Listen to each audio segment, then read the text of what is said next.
Olá, boa tarde. Você acompanha agora notícias do Brasil e do mundo.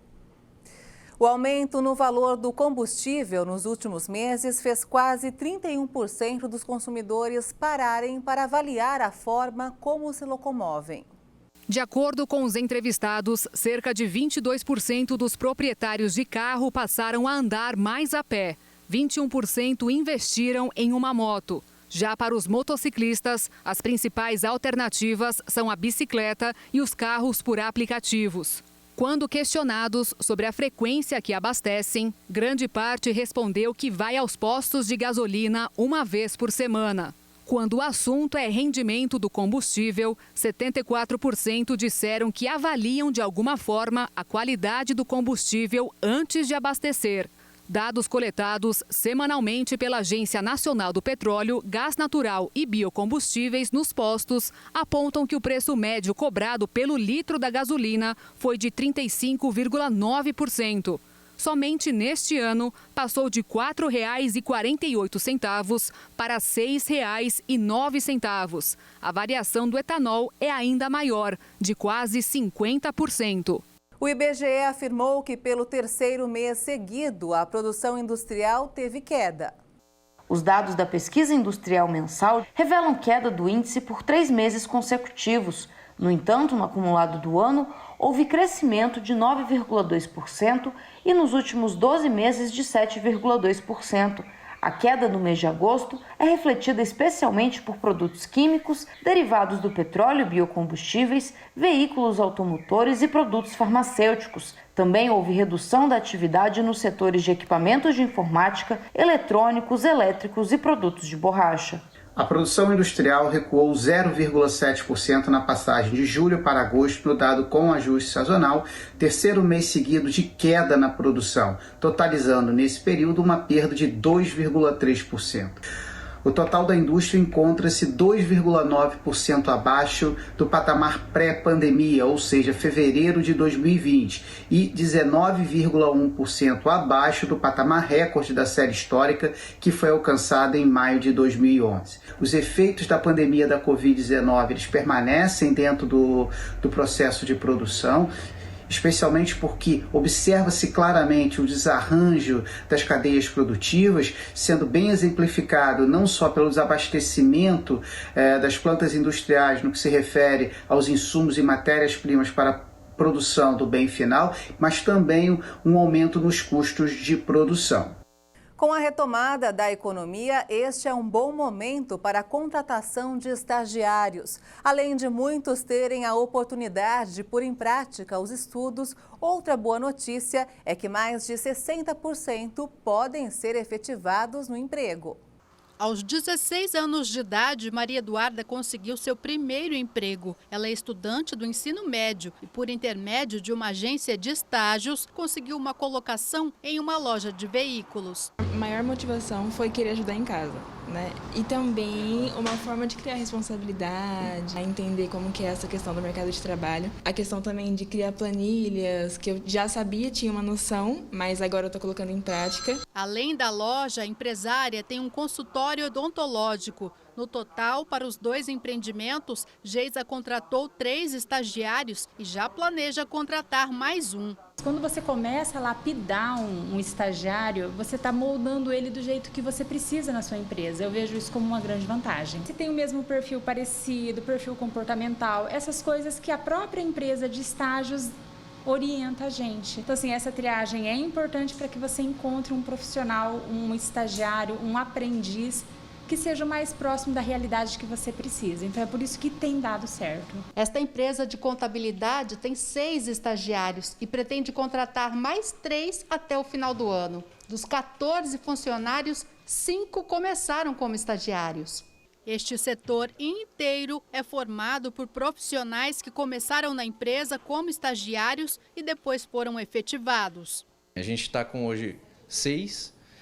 Estamos em contratação de mais um e até o final do ano mais 2. Então, quando você pega um estagiário, você consegue não somente formar ele aqui dentro, como fazer ele se adaptar a esse ambiente, ao modo de trabalho, ao jeito que a empresa lidar com as execuções, né? A Milena foi a última estagiária contratada. Ela está cursando o 4º semestre de Ciências Contábeis e também tem a expectativa de ser efetivada. Eu adorei a empresa, a equipe maravilhosa, a oportunidade que eles me deram. Eu vim de uma cidade pequena, a perspectiva é grande de entrar aqui e crescer com a empresa. Na agência que intermediou a vaga da Milena, as oportunidades de estágio para estudantes aumentaram 60% nos últimos meses. A partir dos 16 anos, ele já pode ser estagiário. Inclusive, ele pode ser estudante do EJA, de algum ensino médio técnico profissionalizante, desde que ele seja um estudante e esteja frequentando a escola. Por lei, os estagiários cumprem jornada de 6 horas diárias, 30 semanais. Eles recebem uma bolsa, cujo valor é definido pelo empregador,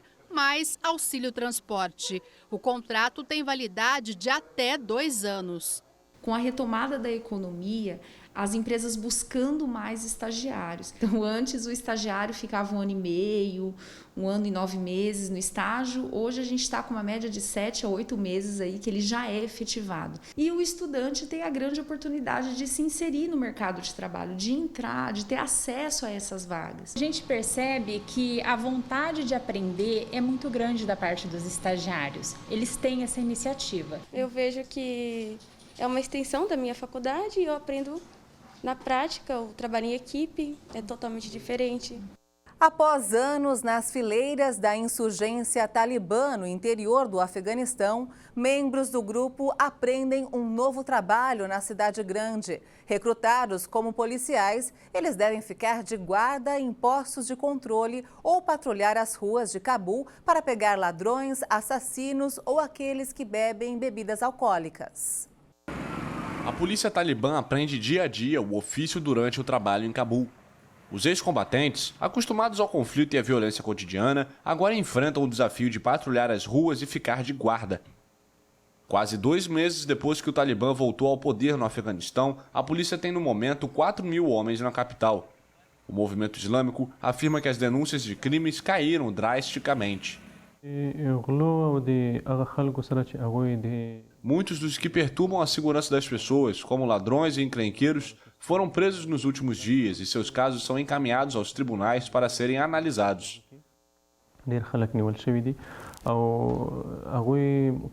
O Emirado Islâmico leva o assunto da segurança muito a sério.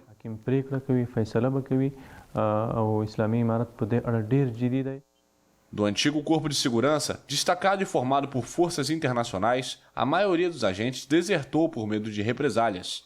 O Talibã convida os antigos policiais a retomar seus postos, mas enquanto isso, jovens recrutas tentam adaptar a experiência adquirida nas províncias rurais ao ritmo de vida da capital Cabul.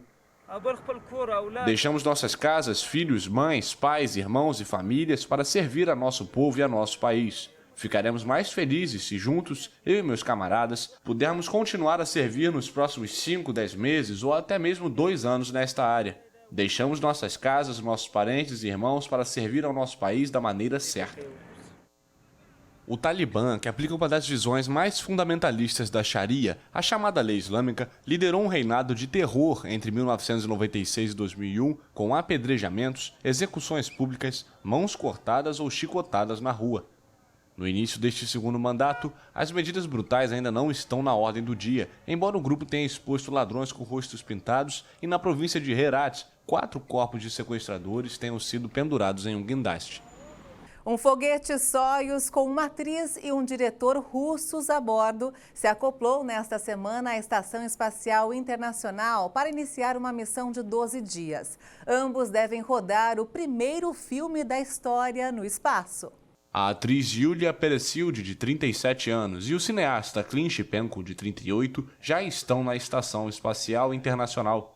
O foguete Soyuz, com os dois a bordo, se acoplou nesta terça-feira para dar início a uma missão durante a qual ambos devem rodar o primeiro filme da história no espaço.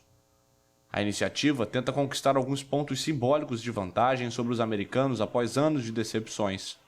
Em um contexto de tensão entre Rússia e Estados Unidos, a aventura cinematográfica concorre com um projeto parecido de Tom Cruise, que não teve o calendário divulgado.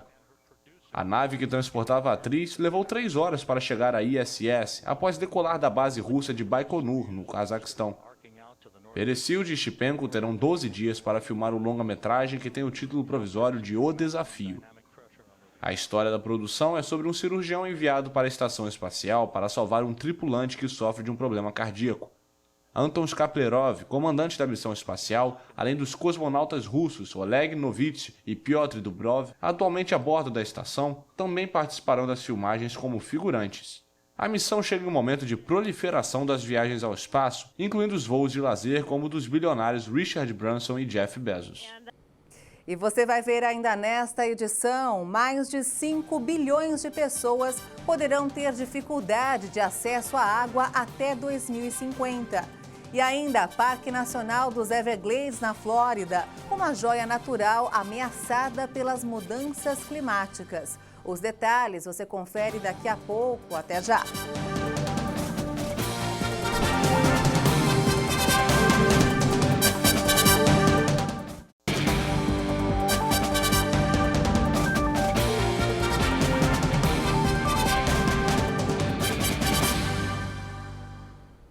Um estudo mostrou que o avanço do desmatamento na Amazônia, combinado com o aquecimento global, pode condenar milhões de brasileiros ao calor extremo no final deste século.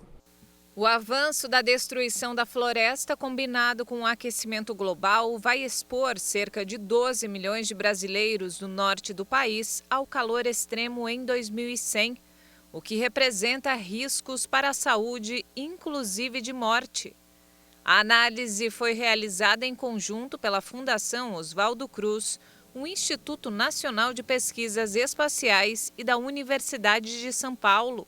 Os pesquisadores preveem um aumento das temperaturas atuais entre 7,5 graus e 11,5 graus até o fim do século na região. É a primeira vez que um estudo vincula a destruição da floresta e o aquecimento global à saúde humana. A exposição pode causar desidratação, esgotamento e, em casos mais graves, estresse e colapso das funções vitais, o que leva à morte. Além disso, afeta o estado de ânimo, os transtornos mentais e reduz o rendimento físico e psicológico das pessoas. O estudo demonstra ainda que existe um limite de desmatamento na Amazônia que vai impactar na sobrevivência da espécie humana. Nos últimos 12 meses, até agosto, a Amazônia perdeu 8.712 quilômetros quadrados, 5% menos do que os 9.126 quilômetros quadrados destruídos entre agosto de 2019 e julho de 2020, o máximo registrado desde que o INPE começou a publicar estes dados em 2015. E mais de 5 bilhões de pessoas poderão ter dificuldade de acesso à água até 2050. A advertência foi feita pela Organização Meteorológica Mundial. O bem mais precioso para a vida humana pode ser um problema ainda maior para grande parte da população do mundo em alguns anos. O relatório lembra que em 2018 já havia 3 bilhões e 600 milhões de pessoas sem acesso suficiente à água por pelo menos um mês. A agência da ONU relata que nos últimos 20 anos, o armazenamento de água no solo diminuiu 1 centímetro a cada ano, levando-se em consideração a superfície, o subsolo e a umidade do solo, assim como gelo e neve. As maiores perdas ocorrem na Antártica e na Groenlândia, mas muitas áreas densamente povoadas, em latitudes mais baixas, sofrem perdas significativas em lugares nos quais se costuma se abastecer de água. O documento ressalta que estas perdas têm consequências importantes para a segurança hídrica, em especial porque a água doce utilizável e disponível representa apenas 0,5% da água presente na Terra. Ao mesmo tempo, os riscos relacionados com a água aumentaram nas últimas 2 décadas. Desde 2000, o número de catástrofes envolvendo inundações aumentou 134% em comparação com as 2 décadas anteriores. Enquanto isso, o número e a duração dos eventos de seca cresceram 29% no mesmo período. A maioria das mortes e dos danos econômicos causados pelas enchentes acontecem na Ásia, mas a seca é a principal causa de óbitos na África. Para a Organização Meteorológica Mundial, é fundamental investir tanto em sistemas que permitem uma melhor gestão dos recursos, quanto nos sistemas de alerta precoce. O aeroporto Carlos Drummond de Andrade, conhecido como Aeroporto da Pampulha, em Belo Horizonte, foi arrematado em leilão realizado na Bolsa de Valores de São Paulo. O Grupo CCR, concessionária que administra o Aeroporto Internacional de Belo Horizonte, em Confins, na região metropolitana, também será responsável pelo Aeroporto de Pampulha. O grupo arrematou o terminal com um lance de R$ 34 milhões por 30 anos, com possibilidade de prorrogação por mais 5 anos para fins de recomposição de equilíbrio econômico e financeiro. O governo do estado de Minas Gerais estima um investimento de cerca de R$ 150 milhões durante a concessão. Desse valor, uma parte deverá ser feita nos primeiros 3 anos, com a construção de um terminal de aviação geral, sistema de pistas de táxi aéreos e preparação de novos hangares. O projeto estima a arrecadação de R$ 99 milhões em impostos federais, estaduais e municipais. Atualmente, o terminal da Pampulha atende a aviação executiva e geral.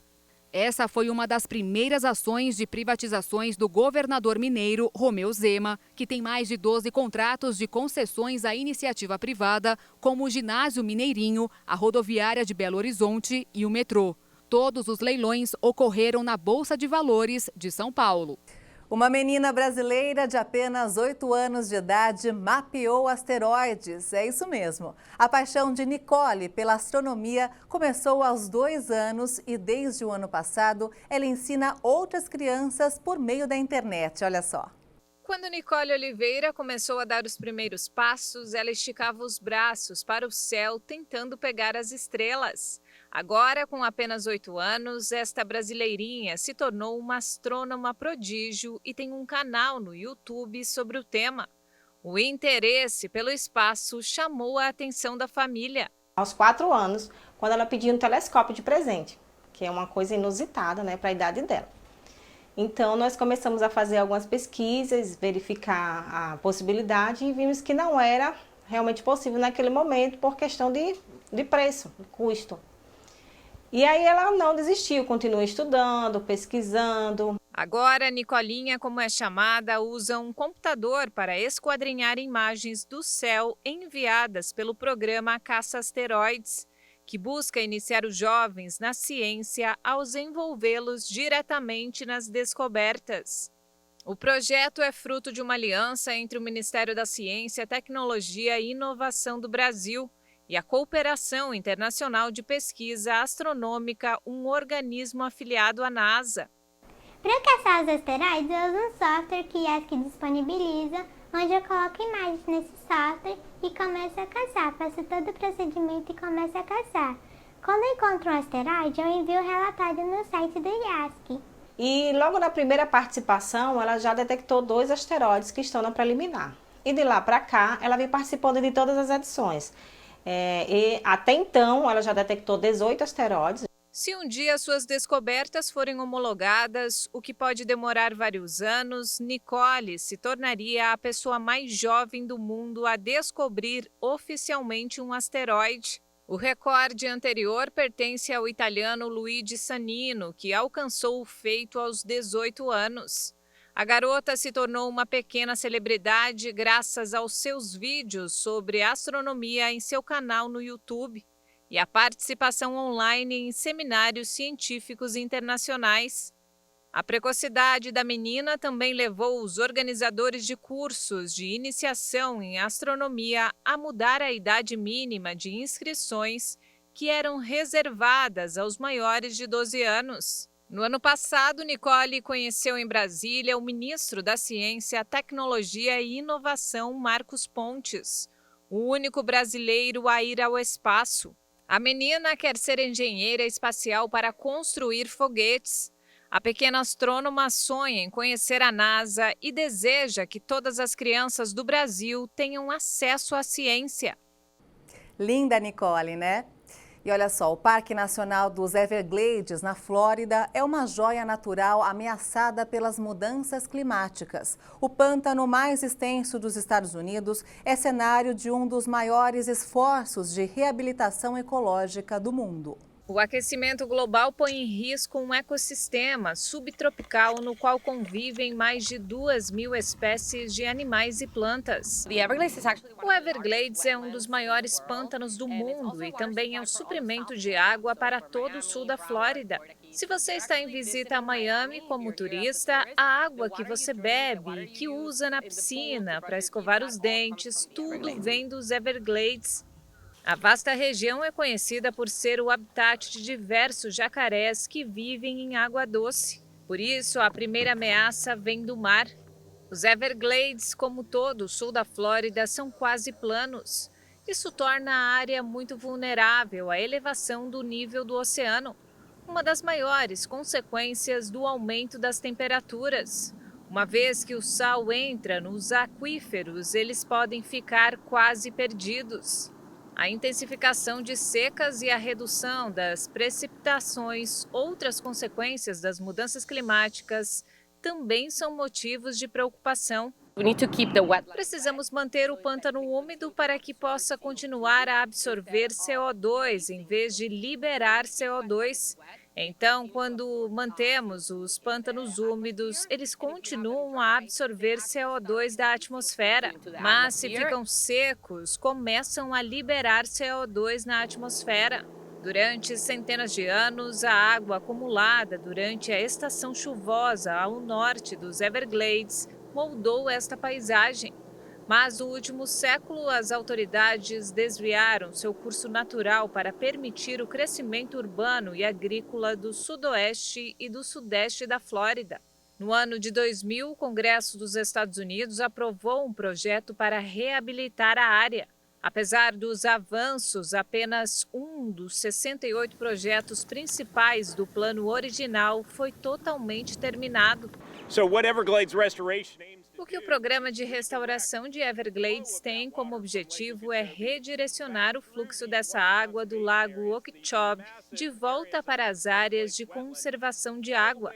Essas enormes áreas de pântanos ao sul para o Parque Nacional de Everglades. Cientistas projetaram um sistema complexo de canais, diques, represas e bombas d'água. A restauração dos Everglades é um modelo para outros ecossistemas, como o Pantanal da América do Sul. Mas a falta de financiamento do governo americano pode colocar em risco o Parque Nacional de Everglades, declarado reserva da biosfera pela Unesco em 1976. E essa edição fica por aqui. Você acompanha outras informações durante a nossa programação. E se quiser rever as nossas reportagens, é só acessar o canal HIT Notícias no YouTube. Obrigada pela sua companhia e um ótimo sábado para você. Tchau!